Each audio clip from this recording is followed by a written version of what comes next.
উপস্থিত থেকে আপনার ভোট নিশ্চিত করবেনই। আপনার পাড়া প্রতিবেশী, আপনার কেন্দ্রের অন্য সকলের ভোটারের ভোট নিশ্চিত করে ফিরে আসতে হবে। ঘরে বা ইন্ডাস্ট্রিতে মেঘনা স্টার কেবলস, বিশুদ্ধ কপারের নিরাপদ কেবলস, আপনার নিরাপত্তার সঙ্গী। শুধু কমিশনারের ছেলে কমিশনার হয়, চেয়ারম্যানের ছেলে চেয়ারম্যান হয়, এমপির মন্ত্রীর ছেলে এমপি মন্ত্রী হয়, প্রধানমন্ত্রীর ছেলে মেয়ে প্রধানমন্ত্রী হয়। আপনারা কি চান না একদিন এমন সময় আসবে যেদিন আপনার কোন সন্তান এমপি হবে? নাকি সারা জীবন যার বাপ এমপি ছিল সেই এমপি হবে, যে এমপি হবে তার ছেলেই এমপি হবে, এমনটাই চলতে থাকবে?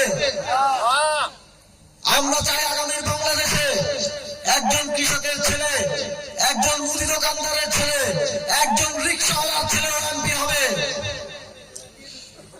সেই বাংলাদেশ গড়তে হলে এই পরিবারতন্ত্রকে ভাঙতে হবে। সংগ্রামী বন্ধুগণ, এই পরিবারতন্ত্র ভাঙতে হলে 12ই ফেব্রুয়ারি আমাদের সকলকে বাংলাদেশের 1 নম্বর আসনে সাপড়াকলিকে বিজয়ী করে আনতে হবে। সাপড়াকলিতে ভোট দিলে আমরা নিশ্চিত করে বলতে পারি এই পঞ্চগড়ে আপনাদের থেকে আর কেউ চালাবাজি করতে পারবে না। সাপড়াকলিতে ভোট দিলে এই পঞ্চগড়ের কাউকে ঘুষ দিয়ে মামা দাদার পরিচয় চাকরি পেতে হবে না। সাপড়াকলিতে ভোট দিলে আপনাদের প্রত্যেকের ঘরে ঘরে অন্তত একজনের কর্মসংস্থান নিশ্চিত করা হবে। সাপড়াকলিতে ভোট দিলে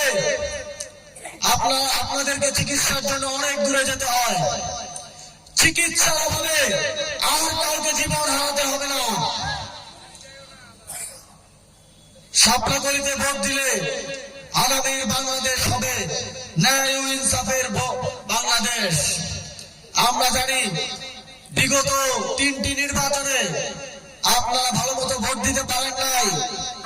কেউ ভোট দিতে গেছেন, গিয়ে দেখেছেন যে আপনার ভোটটা দেওয়া হয়ে গেছে, অথবা কেন্দ্রে ঝামেলা লাগিয়ে আপনারা আর ভোট দিয়ে ফিরে আসতে পারেন নাই।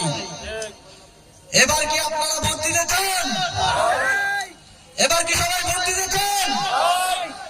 শুধু চাইলে হবে না, এবার ফজরের নামাজের পরে কেন্দ্রে উপস্থিত থেকে আপনার ভোট নিশ্চিত করবেনই।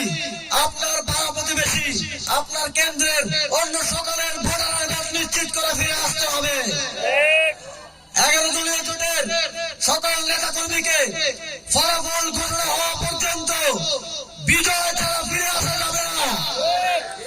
আপনাদেরকে মনে রাখতে হবে, একদিনের পরিশ্রম আপনাদের 5 বছরের শান্তির কারণ হতে পারে।